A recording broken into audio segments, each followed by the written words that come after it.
everyone. I want to share about my second life. Okay.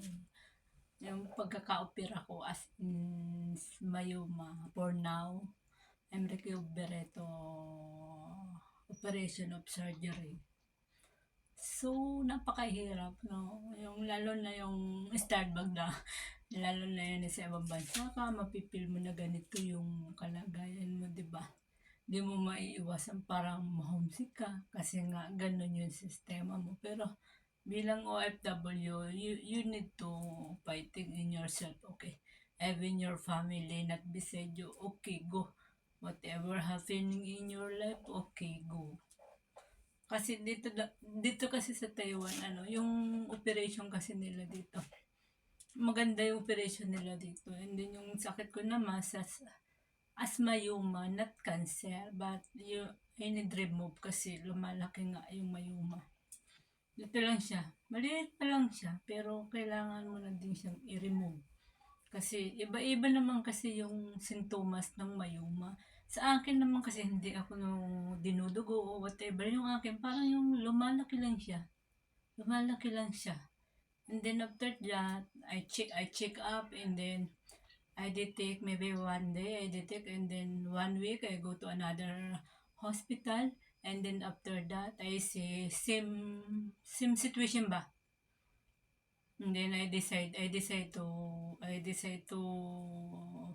schedule to operation. And then after that operation, 3 days in hospital, 1 week in here and room to rest. And then Friday I go back to work again.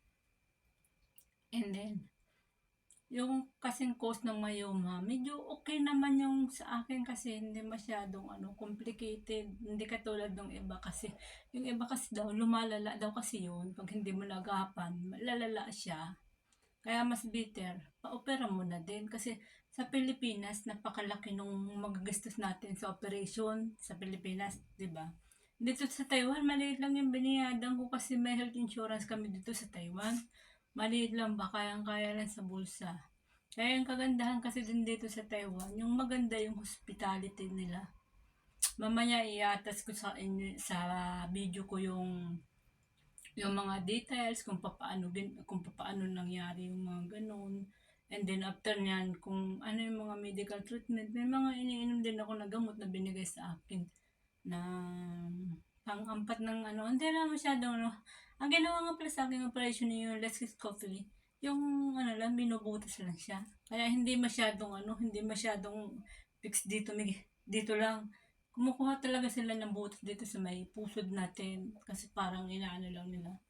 Maybe another day I back again and then I remove, tanggalin yung tahi niya. Pero masakit pa konti-konti pero kailangan mo mag-work, diba? And then after nyan, yung na lang din yung follow-up check-up and then inom-inom ng gamot. May mga nakadatch akong video dun, panood na lang ninyo. I-share ko lang yung konting experience ko about in my life. Para sa akin, second life na din ito kasi 'di ba? Yung hindi mo expected na mangyayari sa iyo yung ganung bagay, pero kailangan mo mag-fighting sa sarili mo, 'di ba? Kahit malayo, lalo na mostly yung mga OFW here in Taiwan. Sabi ko sa kanila, kung ano man yung nararamdaman nyo, ipa-check up nyo na kasi is better na nandito tayo sa Taiwan, malaman natin yung sakit natin kasi dito kasi maganda yung hospitality nila, yung secure ka sa health insurance natin.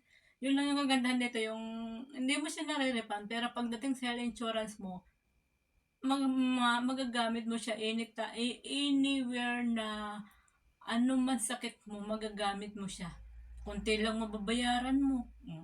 Saan ka pa? If uuwi ka sa Pilipinas, magkano gagastusin natin? Mostly, 100,000, 300,000, di ba? Yung mga causes ng mga mayoma, di ba? Dito, magkano lang yung biniyaran ko? Maliit lang yung biniyaran ko dito. Then, naka-private room pa ako. Tapos yung gamot nila, maganda dito yung yung madaling umepekto sa katawan. Okay. Thank you for watching. Okay. Any comment and suggestion about this? Can you tap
再给我。哦，我想说是不是不要把直接打没有没有，的那个是肌肉注射，对，那个不一样。所以我还没有去叫你，我想要等我先跟他缴完钱才去找你。没关系，等你等下要你，我以后再跟我讲一下再打肌肉的，对。等下看他打屁股还是打手，就可以少一针了。对，因为那是肌肉注射。